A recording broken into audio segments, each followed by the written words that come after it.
Nilimwamini mwanaume wangu kwa kila kitu, lakini alifanya usaliti ambao hata adui yangu hawezi kunifanyia.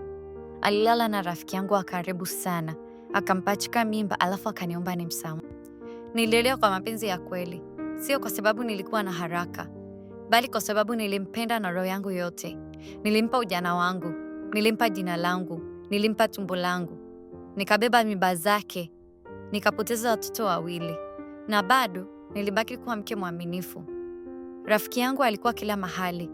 Alilinda nyumbani kwangu, alijua ratiba za mume wangu, alijua nilipokuwa kazini, nilipokuwa dhaifu, nilipokuwa naumwa. Nilimwambia kila kitu, hata mambo ya chumbani kwangu. Nilikuwa nimewapa wote wawili funguo za kuniua. Nilianza kuhisi kitu si sawa. Mume wangu alianza kuchelewa kurudi nyumbani. Simu yake pia alikuwa hataki nishike.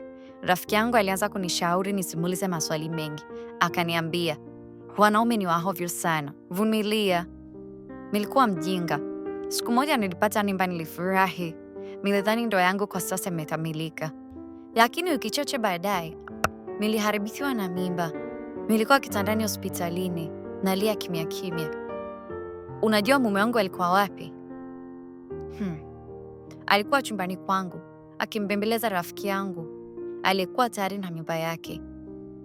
Nilijua ukweli siku rafiki yangu aliponipigia simu usiku, sauti ikiwa inatetemeka. Akasema, samahani, mimba hii siyo ya mchumba wangu, ni ya mume wako. Nilihisi kama dunia imenimeza. Nilishindwa kupiga kelele, nilishindwa kulia. Nikamuuliza mume wangu, hakunipinga. Akaniangalia machoni na kusema, ilikuwa ni kosa la muda, tafadhali unisamehe. Kosa? Alilala na rafiki yangu miezi 6. Alimpa mapenzi niliyokuwa nayapigania. Alimpachika mimba wakati mimi nikiwa bado napata damu ya kupoteza mtoto wake. Huo sio ukatili, huo ni ukatili. Lakini bado haikuwa imeisha.